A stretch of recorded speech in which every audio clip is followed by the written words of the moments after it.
우리 지역의 이슈를 속 시원히 풀어보는 헬로 이슈 토크입니다.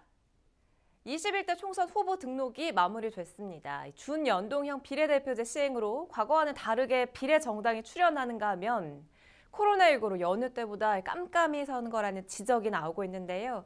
21대 총선 시민 주권 찾기 방안을 짚어보겠습니다. 김송원 인천경실련 사무처장 그리고 이광호 인천평화복지연대 사무처장과 함께합니다. 두 분 어서 오세요. 반갑습니다. 네, 안녕하십니까. 반갑습니다. 네, 우선 지난주 26일 그리고 27일을 끝으로 정말 말도 많고 탈도 많았던 후보 등록이 이제 끝이 났습니다. 인천에서도 이 공천 잡음이 참 컸는데 21대 총선 인천의 후보자들의 그 공천 뭐 어떻게 됐다고 보는지 후보의 검증이 좀 잘 됐다고 보는지 먼저 두 분 중에 김 사무처장부터 말씀을 해주시죠. 예, 가장 핵심적으로는 여야 공이 공천 개혁을 외치지 않았습니까? 네. 그랬는데 유권자들이 봤을 때 도대체 여야 정당의 공천 기준이 무엇인지 알지 못한다는 얘기입니다. 네. 결국에 이 얘기는 실세 정치권의 줄대기 공천으로 끝난 게 아니냐라고 볼 수 있고 네. 그렇다 보니까는 결국에는 민심을 대변하는 특히나 인천 시민을 대변하는 그러한 후보가 정작 나올 수 있겠느냐라고 하는 의구심이 드는 그러한 공천이었다라고 말씀드리겠습니다. 네. 이 사무처장 어떻게 보셨습니까? 이번 공천 결과를 보면 딱 두 단어로 정리할 수 있는데 하나는 막장 공천, 또 막장 하나는 공천. 반개혁 공천이라고 할 수 있을 것 네. 같습니다. 인천의 투표율이 매번 꼴찌를 기록했는데 이 결과가 만약에 또 난다고 하면은 두 거대 양당이 공천했던 결과로 인한 비롯된 결과가 아닌가 생각이 드는 거고요. 네. 예를 들면 인천 지역구 현역 의원들이 13명인데 13명 중에서 12명이 공천이 됐고 공천 개혁이라고 하는 청년, 여성, 신인 이런 말들은 아예 다 사라지게 된 거죠. 네. 출마자 53명 중에 20, 30대는 0명이고요. 40대는 8명, 50대는 45명으로 청년 후보는 거의 전무하다고 볼 수 있습니다. 예, 특히 이번 원내 정당에서 세대 교체를 할 수 있는 후보군들은 40대 이하 후보군들이어야 되는데 40대 이하 후보군들은 3명밖에 안 되고 당선 가능한 여성 후보도 최소한 2명밖에 안 됩니다.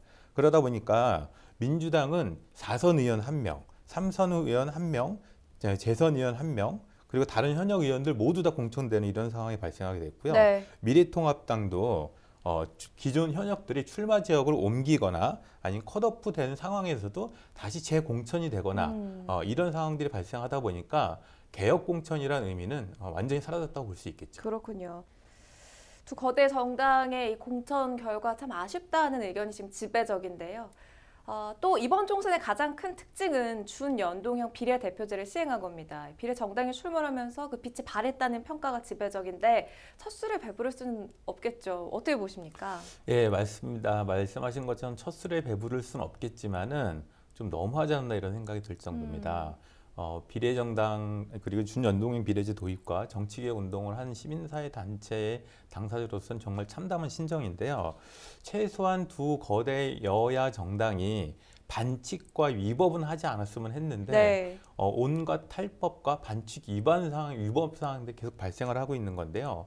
연동형 비례의 어떤 빈틈을 이용해서 더불어민주당도 그렇고 미래통합당도 그렇고 꼼수 정당들, 위성 정당들을 만듦으로 인해 가지고 기존의 준연동형 비례제라고 하는 것이 완전히 탈색됐다고 볼 수밖에 없죠. 네. 시민사회는 준연동형 비례제가 만약에 이번에 제대로 시행되지 않는다고 하면은 앞으로 굉장히 위험하다 이렇게 생각이 좀 들고 있고요. 네. 만약에 21대 국회에서도 다시 준연동형 비례제가 도입될 수 있게끔 그리고 꼼수 정당이나 위성 정당들이 등장하지 못하게끔 하는 이런 규제 법안 같은 것들을 추진해야 되지 않을까 이런 생각이 좀 들고 있습니다. 김 처장은 어떻게 보십니까? 예, 본래의 연동형 비례대표제 도입의 취지가 완전 훼손됐다라고 볼 수 있고요. 네.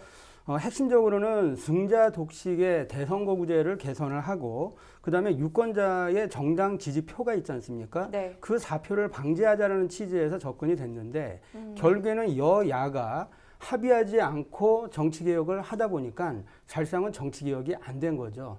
그래서 아무리 옳다 하더라도 어렵지만 여야 간에 합의할 수 있는 그런 정치개혁을 접근해야 뭔가 국민들한테 지지받는 성과가 나오지 않을까 싶습니다. 네. 인천 시민사회에서도 21대 총선과 관련해서 낙선 운동을 시작하기도 했는데 이번 총선에서 이거 어떻게 준비하고 있습니까? 20대 총선 때는 낙선 운동을 해가지고 실제 유권자들의 심판이 굉장히 많이 있었는데요. 네. 21대는 낙선 운동 하기에는 쉽지 않은 조건입니다. 왜냐하면 20대 총선 때 낙선 운동했던 재판 결과가 네. 아직 대법원에 있기 때문에 그 진행이 안 돼 있는 상태인데요. 전국에 있는 그 20대 현역 의원들에 대한 어떤 검증 과정을 거치면서 총선 넷을 통해서 지금 세 차례 1차 나쁜 법안을 발의했던 후보들에 대해서 이제 발표를 했고 네. 2차 의원들의 출석과 관련된 검증을 해서 발표했고요. 3차로 해서 당선되더라도 500만 원 이상의 실형을 받으면 당선 무효가 되는 의원들에 대한 예측 후보를 일단 발표를 했습니다. 지금 평화복지연대에서는 범죄, 체납, 음주, 부적절한 언행, 나쁜 법안, 반민생, 반노동, 반평화, 부동산, 국정농단 등에 대한 틀을 갖고 검증 작업을 거치고 있습니다. 이 검증 결과를 다음 주 정도면은 발표할 수 있을 것 같습니다. 그래요. 검증 결과를 좀 기대해 봐야겠고요. 김성원 처장의 경우에는 그 주민 주권 찾기 운동을 벌이고 있는데 그 운동 어떤 운동입니까? 죄송하지만 주민 주권 찾는 게 아니고요. 인천 주권 찾기 캠페인입니다. 인천 주권 찾기 캠페인이요. 예. 운동을 이제 벌이게 된 이제 배경은요. 인천의 경우에 국제 경쟁력을 갖춘 항만이나 공항 그리고 경제자유구역, 산업단지가 있지 않습니까? 그런데 수도권 규제로 인해서 지금 인천의 도시 경쟁력이 계속 추락을 하고 있는 상황입니다. 이런 데는 아까도 말씀드렸듯이 실세 정치권에다가 줄대는 일방적인 하향식 공천 때문에 정작 인천의 주권 내지는 인천이 발전할 수 있는 현안에 대해서 정치인들이 제 목소리를 못 내기 때문에 나타난 현상이거든요. 네. 그래서 이제 이러한 현안들을 인천 시민들 스스로가 주권을 찾자는 측면에서 나서자라고 해서 운동을 벌이게 됐고, 그래서 저희 이제 홈페이지를 통해서 보시면 아시겠지만 인천을 위해서 일할 동량이 누군가에 대해서 판단할 수 있는 잣대, 이런 잣대를 시민 제안 공약으로 만들어서 네. 지금 현재 5대 분야에 대한 공약을 각 정당에다가 제안을 해놓은 상황입니다. 그래서 각 정당 내지는 후보들이 시민 제안 공약에 대해서 채택을 얼마나 하느냐가 이 분들이 인천에 대해서 사랑을 하느냐 그렇지 않느냐에 대한 판단의 잣대가 될 것이라고 자신합니다. 그 말씀하신 5가지 분야별 공약 제안을 좀 들여다볼까요? 좀 짧게 소개해 주시죠. 예, 먼저 이제 정치 분야를 말씀을 드려보면요. 네. 실질적인 지방 분권을 위해서는 특별지방행정기관의 사무를 인천시에다 넘겨야 된다. 좀 더 구체적으로 얘기하면 인천은 산업도시이면서 항만도시 아닙니까? 그렇기 때문에 그 항만청이라든지 중소벤처기업청 그리고 노동청 이런 것들은 지역경제와 직결되는 중앙사무거든요. 네. 이러한 사무를 지방에다가 넘겨라. 라는 게 이제 얘기할 수 있고, 경제 분야의 경우에는 아까도 말씀드렸듯이 국민의 혈세로 만든 항만이나 공항, 세계적인 경쟁력을 갖추고 있지 않습니까? 네. 그래서 수도권 규제를 이제는 풀어야 된다. 그리고 이미 선진 유럽이라든지 일본도 수도권 규제를 푼 지 오래됐습니다. 그리고 마지막으로 환경 분야를 말씀드려보면 수도권에서 사용하는 전력, 에너지, 쓰레기 시설이 왜 다 인천에 있느냐는 얘기죠. 그래서 대표적으로 수도권 매립지의 경우에는 2025년에 사용을 종료하고 대체 매립지를 조성하는데 환경부가 적극 나서도록 지역의 동량이면 후보들이 적극 역할을 해야 된다라고 주장을 했습니다. 그렇군요. 지금 공약 제안에 대해서 좀 짧게 간추려서 설명을 해주셨는데 각 당에서 이렇게 인천 주권 찾기 캠페인 실천 협약서에 서약을 하고 동참을 약속했는데 이거 뭐 어떤 의미가 있다고 볼 수가 있습니까? 뭐 일단은 상당히 긍정적입니다. 처음으로 우리 지역 국회의원들이 인천의 주권을 찾지 않았는데 서명을 했기 때문에 네. 의미가 있고, 그래서 저희는 각 정당에다가 공약 채택 여부에 대한 결과를 알려달라고 지금 공문을 띄운 상황입니다. 네. 그래서 그 채택 여부를 언론을 통해 가지고 유권자들한테 알려나가면서 정말 인천에 제대로 된 동량을 만들어 보려고 노력을 합니다. 만약에 약속을 했는데 그 부분 지켜지지 않는다면, 어기게 된다면 어떤 제재가 뭐 언론을 있을까요? 통해서 그 결과가 공개되니까 유권자들이 판단을 하시겠죠. 우리의 판단에 달려 있다는 설명을 해주셨고, 그만큼 인천에는 산적한 현안들이 많다라는 부분인데 이광호 처장께서는 인천이 풀어야 할 시급한 현안을 뭐라고 보십니까? 산적한 현안들이 굉장히 많은데요. 제가 저희 단체나 주변 단체들 같이 뽑아본 것들은 한 4개 순위를 한번 뽑아봤습니다. 0순위는 무조건 경제 문제겠죠. 네. 지역 경제 문제인데 특히 이번 코로나19 문제로 해서 민생과 지역 경제 문제 굉장히 두드러지고 있고요. 특히 인천 지역 경제 문제에서 풀어야 될 핵심 과제 중에 하나는 한국 GM과 관련된 먹튀 예방을 할 수 있는 문제. 네. 두 번째, 소상공인들에 대한 활성화 대책을 마련하는 문제. 그리고 수도권 정비법 개정이나 각 공단에 대한 활성화 문제, 이것이 가장 민생의 첫 번째 문제라고 볼 수 있고요. 네. 환경 문제는 뭐니 해도 수도권 매립지 종료 문제와 미세먼지 문제에 대한 핵심적으로 볼 수 있을 것 같고요. 교통 문제는 경인고속도로 일반화됨으로 인해 가지고 관련된 예산들이 굉장히 많이 필요한데 네. 중앙정부로부터 이 예산을 어떻게 받아올 거냐, 제도를 어떻게 마련할 거냐 이런 것과 제2공항 철도나 연육교 추진 문제, 제3 연육교 추진 문제 등을 추진하는 걸로 해서 인천공항과 연결되는 교통망을 어떻게 인천 중심으로 만들 거냐라고 하는 거 볼 수 있을 것 같습니다. 마지막으로는 교육 문제라고 볼 수 있을 텐데 네.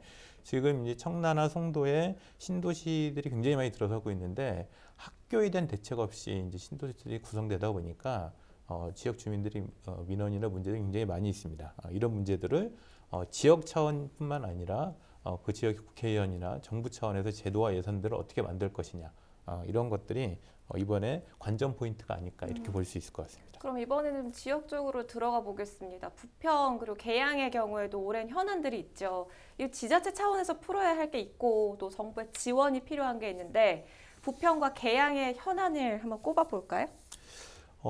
부평하고 계양의 공통된 현안 중에 하나는 경인고속도로 관련된 건데 네. 매번 정치권에서 대선 후보든 국회의원 후보든 경인고속도로 무료화를 얘기했었는데요. 사실 이번 공약들 보면은 이 얘기를 약간 좀 수면 아래로 가라앉아져 있는 상태입니다. 하지만은 경인고속도로 이용하고 있는 인천 시민들 입장에서는 경인고속도로 무료화에 대한 주장은 계속 제기되고 있거든요. 이것이 계양과 부평에 있는 공통된 주요 현안이 아닐까 이렇게 보고 있고요. 네. 부평으로서는 3가지 주요 현안이 있는데 하나는 한국GM 문제, 그러니까 두 번째는 삼산동 특관 문제, 그리고 부평 미군기지와 캠프마켓 이 문제일 것 같습니다. 네. 이 3가지 문제는 지역의 현안과 지역 정치인들이 풀어가기 위한 노력도 하고 있지만은 중앙정부의 예산 그리고 제도가 정비되지 않는 이상 이 문제는 해법을 찾기 쉽지 않은 문제입니다. 그렇기 네. 때문에 관련된 부평 지역의 출마 후보들은 이 모든 공약에 대해서 차별성 있게 제기하고 있습니다. 예를 들면 한국 GM에 대해서는